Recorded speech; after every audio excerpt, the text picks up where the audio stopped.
नमस्कार दोस्तों, मैं पुनीत सिंह आज इस वीडियो में आपके सामने कुछ महत्वपूर्ण चीज़ों पर डिस्कस करना चाहता हूं। सबसे ज़्यादा जो क्लासरूम में प्रश्न पूछे जाते हैं कि क्या सर एनसीईआरटी नीट के लिए पर्याप्त है, तो उसी बात पे आज हम लोग बात करेंगे कि देखिए जो एनसीईआरटी है, आप इसको एक तरह से गीता समझिए, भगवत गीता समझिए।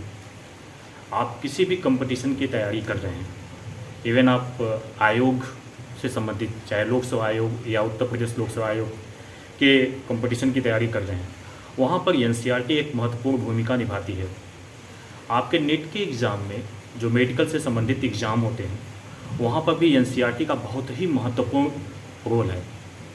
देखिए, एनसीईआरटी की एक एक लाइन आपके रगों में बहनी चाहिए, आपके खून के एक एक बूंद में एनसीईआरटी की लाइन्स होनी चाहिए अगर आपको कंपटीशन क्वालिफाई करना है तो।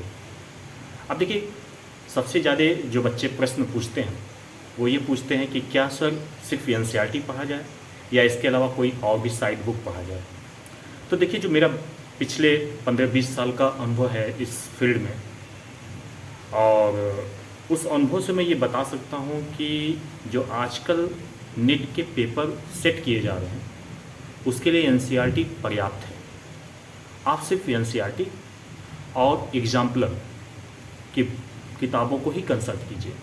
हाँ, एनसीईआरटी को आप कई बार पढ़िए, कई बार का मतलब कम से कम 7-8 बार, ठीक है। अब उसका तरीका ही होता है, जैसे मान लीजिए कि एनसीईआरटी का कोई चैप्टर आप पढ़ रहे हैं, बायोलॉजी में मान लीजिए आप प्लांट किंगडम पढ़ रहे हैं, तो प्लांट किंगडम में जैसे मान लीजिए आपने आज स्टार्ट किया, आज है 23 जुलाई, 23 जुलाई, तो आप चैप्टर को स्टार्ट करने के पहले ऊपर जो जगह होती है वहाँ पर डेट डालिए पेंसिल से, 23 जुलाई 2021, ठीक है।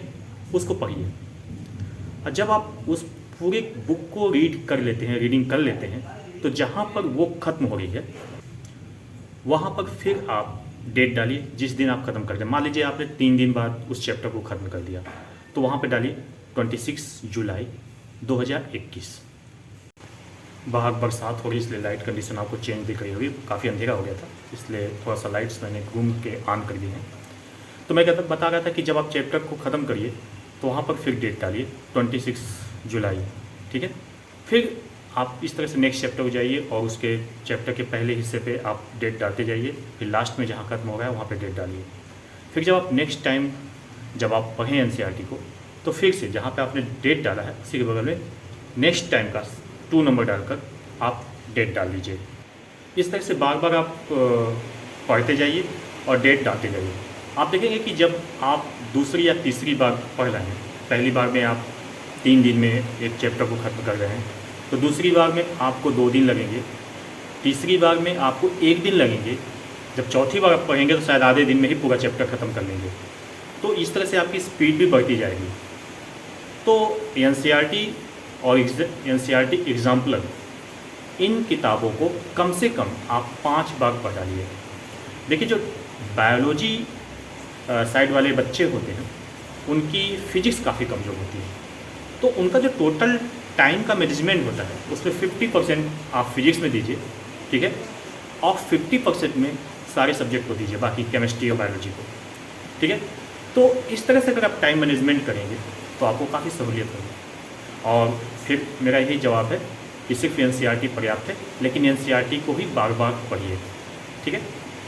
कई किताबों को एक बार पढ़ने से अच्छा एक किताबों को कई बार पढ़िए, और वो है एनसीईआरटी, ठीक है। नमस्ते, फिर मिलते हैं अगले वीडियो में।